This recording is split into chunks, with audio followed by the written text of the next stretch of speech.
नमस्कार दोस्तों। आज हम बात करने जा रहे हैं हिंदी साहित्य के एक ऐसे उपन्यास की जिसने प्रेम को एक नई गहराई दी। गुनाहों का देवता। ये सिर्फ एक प्रेम कहानी नहीं है, बल्कि त्याग, आदर्श, सामाजिक मर्यादा और अधूरे प्रेम की कहानी है। ये कहानी हमें सिखाती है कि हर प्रेम मिलन में नहीं बदलता, लेकिन हर सच्चा प्रेम इंसान को बदल जरूर देता है। भाग 1। कहानी की पृष्ठभूमि। कहानी का केंद्र है इलाहाबाद का एक शिक्षित वातावरण। मुख्य पात्र हैं चंदर यानी चंद्र कुमार, एक बुद्धिमान, संवेदनशील और आदर्शवादी युवक। सुधा, सरल, चंचल, मासूम और भावुक लड़की। डॉक्टर शुक्ला, सुधा के पिता और चंदर के गुरु। पम्मी, आधुनिक विचारों वाली लड़की। बिनती, शांत और समर्पित स्वभाव की लड़की। चंदर डॉक्टर शुक्ला का प्रिय छात्र है और घर का सदस्य जैसा है।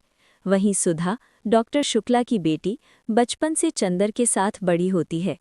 दोनों के बीच गहरा लगाव है, लेकिन दोनों इसे कभी स्पष्ट रूप से प्रेम नहीं कहते। प्रेम का परिवर्तन। चंदर और सुधा का रिश्ता बहुत पवित्र और भावनात्मक है। सुधा चंदर को बहुत मानती है, उसकी हर बात मानती है। चंदर भी सुधा से बेहद प्रेम करता है, लेकिन वो अपने गुरु के प्रति सम्मान और सामाजिक मर्यादा के कारण अपने प्रेम को स्वीकार नहीं करता। उसे लगता है कि अगर वो सुधा से विवाह की बात करेगा तो ये गुरु शिष्य के रिश्ते के साथ अन्याय होगा। यहीं से कहानी में दर्द शुरू होता है। जब सुधा के विवाह की बात आती है, चंदर ही उसे समझाता है कि वो अपने पिता की इच्छा माने। सुधा मन ही मन टूट जाती है, लेकिन चंदर की बात मान लेती है। यहाँ प्रेम हार जाता है और आदर्श जीत जाते हैं। लेकिन क्या सच में जीत होती है? सुधा का विवाह और बिछड़ाव। सुधा का विवाह एक अच्छे घर में हो जाता है। वो चंदर से दूर चली जाती है। चंदर बाहर से मजबूत दिखता है, लेकिन अंदर से पूरी तरह टूट जाता है। सुधा भी अपने नए जीवन में खुश रहने की कोशिश करती है, लेकिन उसका मन हमेशा चंदर में अटका रहता है। यहाँ लेखक ने दिखाया है कि कभी-कभी हम समाज और आदर्शों के नाम पर अपने सबसे सच्चे रिश्ते खो देते हैं। चंदर का पतन। सुधा के जाने के बाद चंदर बदलने लगता है। वो पम्मी के करीब आता है, जो आधुनिक विचारों वाली है। पम्मी के साथ उसका रिश्ता शारीरिक आकर्षण पर आधारित होता है, न कि आत्मिक प्रेम पर। चंदर को लगता है कि वो अपने दर्द को भूल पाएगा, लेकिन ऐसा नहीं होता। वो अंदर से अपराध बोध में घिर जाता है। यहीं से उपन्यास का शीर्षक समझ आता है, गुनाहों का देवता।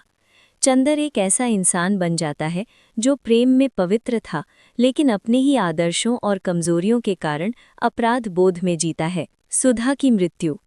सुधा अपने वैवाहिक जीवन में खुश दिखती है, लेकिन भीतर से वो चंदर को कभी भूल नहीं पाती। उसकी तबीयत बिगड़ने लगती है। आखिरकार उसकी मृत्यु हो जाती है। ये घटना चंदर को पूरी तरह तोड़ देती है।